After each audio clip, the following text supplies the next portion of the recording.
of the day to you. Good morning, good afternoon, good evening, wherever you are. First of all, I just want to appreciate those that have subscribed to our channel. Thank you, thank you, and thank you. I also want to say a big thank you to those that comment. You know, sometimes your comment is very important. Those that also have said our video is good and have given us like, I also say thank you. Where the last video I did about Oshombanjo, somebody criticized me. I was happy because it was constructive criticism. He said two things, and those are the two things I'm going to address now. First of all, he said Oshombanjo is not the president. So, it's the commander-in-chief, President Buhari, that will have to hold responsible for the havoc, for the evil that have befallen Nigeria. I agree totally. The second point was that he said Nigeria is not at war, even though things are bad or things are really looking very rough. But Nigeria is not at war now. I said, okay. So I'm going to respond to those two questions. I am happy that somebody will bring out a point so that we'll discuss. I've listened to your argument and now listening to mine. I have made several videos. Before we even started our YouTube channel, we were making videos on Facebook. And most of the topic are centered on the deaf ear, the nonchalant attitude that Buhari has had in this issue about insecurity in Nigeria. All our videos are channeled to him because he is the commander-in-chief. He is the man at the helm of affairs. So the failure of this government will solely lie on him because he have refused to do the needful. That's on that point. So I have never blamed Oshobanjo. What I said, I commented on a speech that he made. He begged Nigeria that we should try to stop the war that is coming. I was angry. I will tell you why I was angry. You see, as the presidency, a man working in the presidency, he should be loaded with a lot of information. A lot of information about what is going on in that country. I will give you some. You see, 2015, a secret meeting was held in Dubai by some group of Arab Africans, including some from the Middle East. And that meeting was to Islamize Nigeria. Many people didn't know about that meeting, and probably the Nigerian government would not even know about that meeting because we don't have intelligence enough. That's the truth. But even within Nigeria, there were a lot of signs to tell us we are at war. For example, February 14, 2018, a press conference was held by who? I will just read it. Federation Nationality Movements, Fulani Nationality Movements, 2018.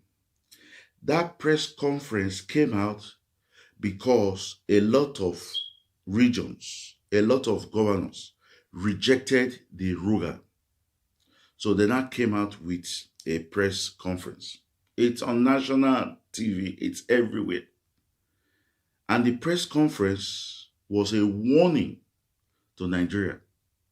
And they gave conditions that if these conditions were not met, they are starting a war. 2018, they are starting a war. This is not Boko Haram. This is herdsmen. Fulani Nationality Movement. Herdsmen. 2018. And the guy who gave that press conference was Bala Amandu. You check it out. In that press conference, 1804 jihad was mentioned 4 times. 4 times. And the Middle Beta was accused as one of the reasons why they failed in 1804 to conquer the whole of Nigeria.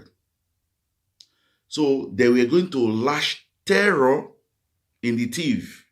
These are people who live in the Middle Belt, Benue, Kogi.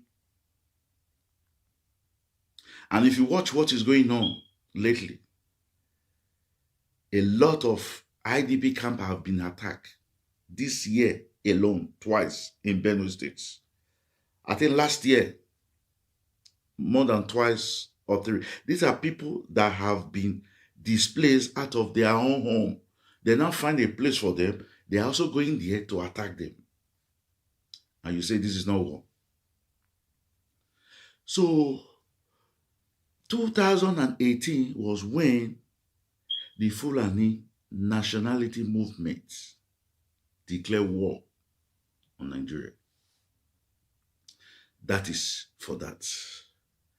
Before President Buhari comes in, there were news that there are influx of migrants coming from the coastal side of West Africa, and they were mostly Fulani. It's on channels. There were news that there's an influx of migrants coming in before the election. And even Buhari has said that if he did not win, there will be war. I'm taking you back.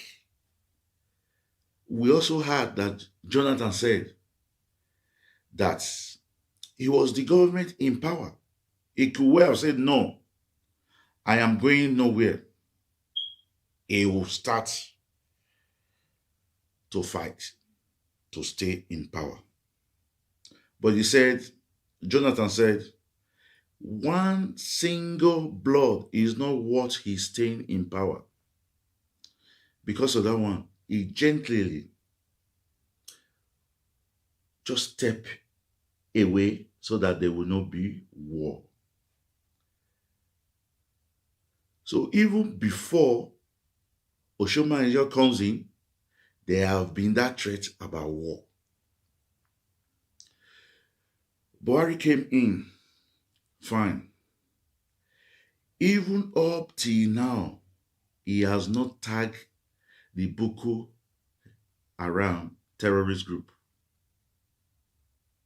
Even with the havoc that they are doing, he still have not tagged them terrorist group. IPOP came up. They have killed nobody. They were just protesting. And the federal government tagged them terrorist group. That's for that.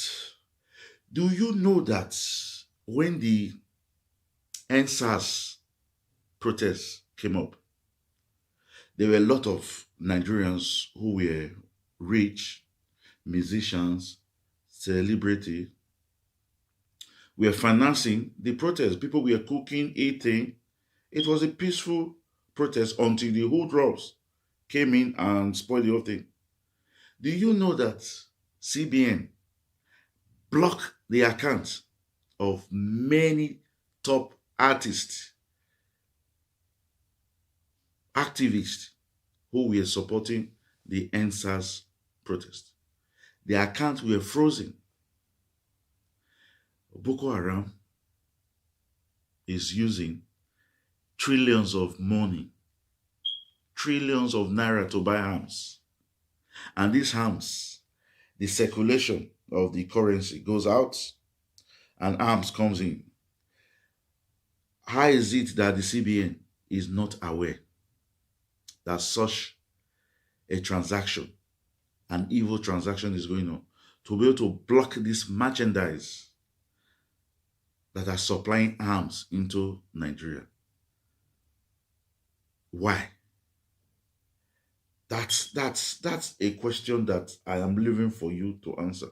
You see, the banditry are moving freely in the northern parts. Why? Because 30% of the Nigerian army is either Boko Haram, herdsmen, or banditry. I am not the one saying it. Remember when President Buhari granted freedom to repentant Boko Haram,